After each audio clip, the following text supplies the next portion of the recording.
I close my eyes, listen all around me, fall asleep and they follow me. Believe me, baby, I'm loyalty. Leave me now before you start to bleed. Thank you so much for making time with me. For folks who are listening to this whole interview on Rudy Blair Entertainment Media, we were just talking beforehand, and there was some kind of, I don't know, schedule mix-up where I was thinking it was last week, you were thinking it was this week. The long weekend was coming in. As we all know, the world is dealing with the coronavirus, so many crazy things are going on, but you were able to connect with me. We're doing the interview, and that's what I'm happy about. Thank you so much for getting in touch with me and giving me a chance to talk to you about your career in great music. Absolutely. Thank you for having me, Rudy, and thanks so much for being so kind and understanding with all the miscommunications and misunderstandings. You know, like I said, right now the world is dealing with the coronavirus outbreak. How are you doing? How's your family holding up? And what part of the world are you at right now? Well, honestly, I am not going to lie. I am kind of enjoying not the coronavirus, of course. That sucks. That whole part of it sucks. But there's this like vibe or essence of this togetherness that is in the air. Like when I call my friends, we're just all going through the same thing, and we're all being super loving and caring and supporting to each other. That I kind of feel like this odd sense of bonding with everyone, just not just my friends, but even strangers. So I like to always be positive, you know, my hashtag positivity. Yeah, I always like to try and find the silver lining with everything that's dark and scary.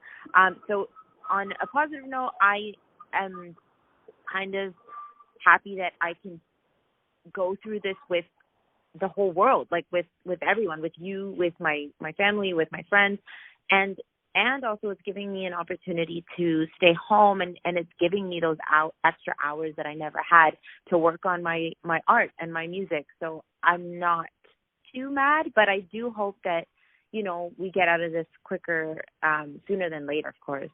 Well, we're going to talk about the new single. We're also going to talk about the EP, but musically, though, being at home and with this going around the world, is it changing the way you're writing music? Are you thinking about certain types of songs now that maybe you would not have thought of before all this happened, that now seems to be, here's a great story that I can tell?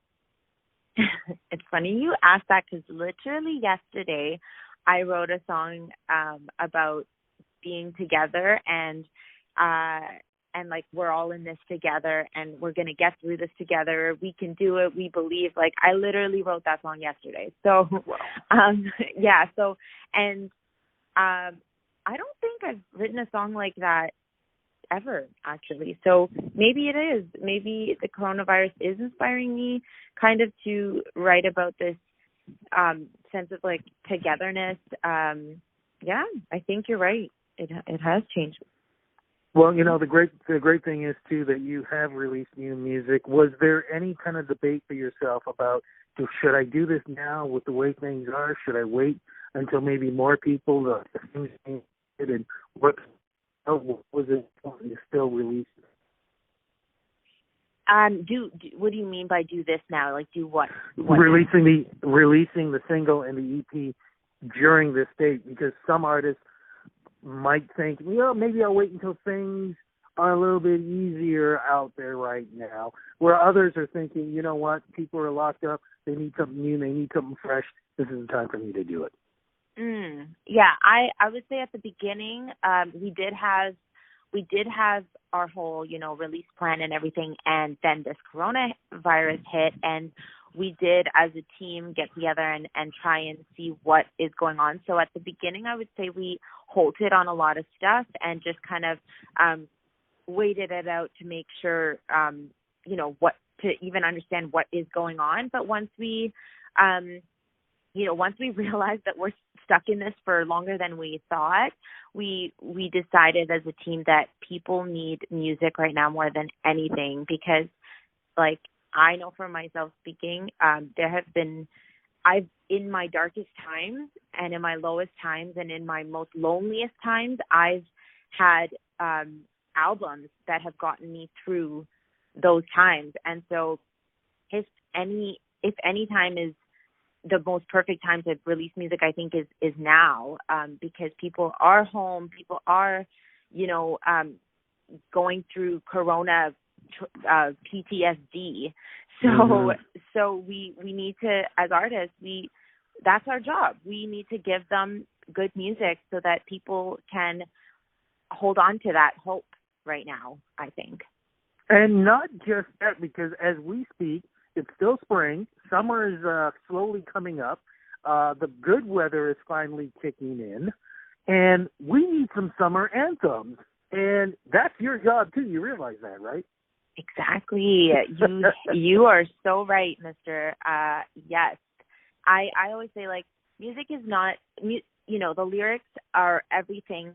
But even the beat, sometimes, like, even just this good summer anthem, not even talking about Corona. Like, I know I wrote a few songs saying we got to get through this, and it's like, it's obviously talking about the times that are right now. But even if it's like, even if a party anthem right now could go well, because some people just want to escape and, like, be, like you said, be happy and enjoy the sun and enjoy enjoy dancing.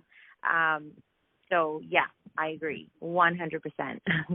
Well, let's talk a little bit about the beginning of your career too, where it all started, the love of music. Where did that come from, and who were your influences growing up? I was very influenced by, growing up, I was very influenced by Whitney Houston. She was the first person I saw on TV singing I Will Always Love You. And I was like, I want to do that. That thing over there, what I'm looking at, that's what I want to do for the rest of my life, what she's doing, and yeah, I would say Whitney, all the greats. So Whitney Houston, Michael Jackson really inspired me because of his energy and his showmanship and his whole everything, actually. And later on in life, I liked Britney Spears because of her entertaining, her entertaining skill. I liked NSYNC. I'm a 90s baby, well, 89, but yeah, I definitely loved NSYNC, Britney Spears. I was influenced by Mariah Carey because of her amazing vocals. So, yeah, that's who I grew up on. But what was the other part of your question, sorry? Oh, no. You've actually already answered that. But I want to go sort of follow through with that. When you decided to start developing your own career, what kind of songs were you writing? What were you looking at stories? And also, where were the venues that you, again, began to perform when you first time going up on stage in front of an audience? So I actually started out in my career as a songwriter because I actually wasn't too. I was more shy. I was very shy, and I was I was young, so I had my, insecurities. Even till this day, I have my insecurities. But now I've managed to, like, handle them better. But at first, it started off as a songwriter, so I wanted nothing to do with being an artist and being in the, in the spotlight. But then I would say 4 or 5 years ago, I decided I wanted to have, a say of my own, and I wanted to be my own artist. And then I started performing. I started performing locally in Toronto. So venues like Tattoo had me. I opened up for Tinashe. That was a really dope show. It brought approximately 500, 600 people. So that was insane. And I opened up for. I'm forgetting his name. Oh my gosh, That's okay. Look, like I said, coronavirus is messing our brains up. So completely understandable there. But Taylor McFerrin. Oh there my we gosh. Go. Taylor McFerrin. I forgot his name. That is my bad. The reason why I forgot his name is because I honestly didn't grow up on Taylor McFerrin. I recently got put onto him, and I was in shock. I was so mesmerized. Even meeting him, even seeing him on stage after I opened up for him was incredible. So yes, I'm a new fan of his. That's why that's what I was blanking out. But yeah, I opened up for him at I'm so bad with venues. So I've done shows at Rivoli, I've done shows at Revival, Tattoo. I did North by Northeast in Toronto, so that is open air. That is like on Young and Queen, and when they have the festival. So yeah, I've performed locally in Toronto, and I've gotten so much support. So thank you, Toronto, for always supporting your local artists. We really, really appreciate it. I know I do. So thank you. What was the single that you wrote and released do you think made the difference leading to what we're going to talk about now? You're talking about Strive? I'm talking about, there we go. Okay. I love the fact that I get that one pause moment because it gives you a chance. What's he meaning? What's he thinking about? Why is he asking this? It's really because there's always that one song that, you've got a lot of other songs, but then there's that one that you release, and that's when people go, whoa, what's going on here? Who is that? And that's what puts people and making them have their attention on you. And that's the single I think definitely did that. Thank you. I really appreciate that. I love all my babies, and I mean babies as my songs. I love all my babies the same way. And definitely, guys, stay tuned for Chosen. That's one of my favorite babies. Chosen is coming out soon, and the music video is dropping soon too. So that's exciting. But yes, Strive, I'm so happy and so proud of my little Strive baby. And it's definitely being received very well by everyone, by the media, by my fans.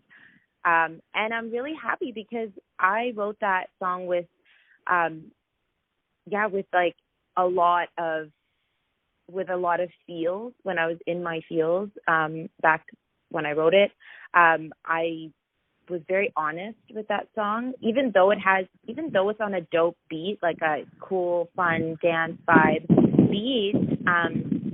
The meaning of that song is actually pretty intense and pretty deep. I'm talking about literally my demons and like overcoming my demons, and I'm also just talking to my this person that I'm admitting to that I have demons, and then careful with me, I have these demons, careful what you're stepping into, but hey, I am striving to be my best self. I am striving for to keep my demons down. I always strive to defeat my demons. So that's what the song's about, and I think it has a positive message, and I'm happy that this one is getting received by everyone. So thank you. Isn't that what we all strive for? Isn't that what we all strive for? Isn't that what we all try for? Isn't that what we all try for? Isn't that what we all fight for? Isn't that what we all fight for? Isn't that what we all die for? Isn't that what we all die for? With a great single, there's always an EP or an album following with this. What is the EP called, and what do you think the theme is of this? So my EP is called I'm Perfect. I actually pronounce it I'm Perfect because it's spelled imperfect. And I want people to, hear the EP and understand that, firstly, I'm going through this weird imperfect stage in my life, but I believe it is perfect because I think that there's something beautiful in the imperfections of people, in the growth of people. We all are going through our own weird little stages of growth, and our own little personal stages of growth. And I think those stages are really, really vital and important to our whole big picture of our whole perfect picture. The imperfections are really important, and so this EP, if you hear all the songs, there's I talk about myself, my own personal issues and my personal stuff, but I also talk about the world and what's going on in the world, and just how human beings are imperfect. And that's why I called it I'm Perfect, Spelled Imperfect, because that's literally what the whole EP is about. It's this like awkward phase of being not full, not whole just yet. And I want people to understand that I'm going through the same shit just like they are. So I feel you. I think that's important too, because when a lot of people are looking at social media, Facebook, Instagram, there are people who tend to put their images out as if they're in the perfect relationship, they're in the perfect home, they're the perfect people, they're smiling and things like that. And in truth, it's not really always the case. You know, it's, as you said, that imperfect, and it's okay to be imperfect. I love that. Yes. Yes again, 1,000 times. I love that. I love that so much because, it's true. We're all never going to be perfect, because that's just like that's our destiny. Our life is never going to be perfect, and we get super down on ourselves and sad because, like you said, media makes us feel like we can have perfection, but we shouldn't. We should find the beauty in our imperfections. You know? Exactly. Bang on. You got it. That's why you put out great music and great messages too. But we want to know too, can you put out great performances? Because of course we are in the lockdown. No venues are going to be opening up, probably not until next year. It could be even longer. So are we going to be seeing any social media performances, live stream performances? I'm glad you asked, because I'm right now working on this. I'm going to be doing a virtual show on my Instagram live, like, you know, every artist has to do these days. So I'm going to be doing that on my own channel, but I'm also going to be pairing up with a few brands. I'm in talks with Women Crush Music. They're a super dope outlet on Instagram, so check them out. And nothing's confirmed just yet, but we're in the works of working out how we can do a virtual show via their platform. So I'm going to be doing a show on mine, and it's going to be it's going to be within this week, like definitely within the next week and a half, I'm going to be doing a show. So definitely stay tuned on my Instagram, and I'll announce that. But then I'm also going to be doing more shows via other channels too. Amazing. Social media is the place to go to find out everything. Where do we go to follow you? It's Taya Marquis on all of the social media stuff. So Twitter, TikTok now, Facebook, YouTube, and Instagram. I think that I got all of them. Okay. So Taya Marquis, it's sometimes hard to spell. People don't know how to spell it. Thank you. I can spell it for you if you want it. Yes. Should I? Yes. Okay. It's everyone listening? Okay. TayaMarquis. Taya Marquis. You are an amazing artist, an amazing person. Great messages that you're putting out there right now. Great music. And especially stuff like this is what we need right now, as people are still struggling to figure out where they are in the world. And you're helping out with that. Looking forward to the upcoming performances, live streaming. Congratulations on the new EP and the great single. Looking forward to seeing what you're doing in the future, and crossing fingers that in the future, when we do another interview, it's not going to be over the phone or doing Zoom or any of that other stuff. It's going to be in person. So congratulations on everything you're doing right now. Thank you so much, Rudy. Thank you for being part of my journey and just shining your light on my journey. So I really, really appreciate you and your whole purpose and your channel and everything that you do. So thank you. Thank you so much. You take care. Hope the family's going to be well, and we'll talk soon. Okay, talk soon. Bye-bye. Bye.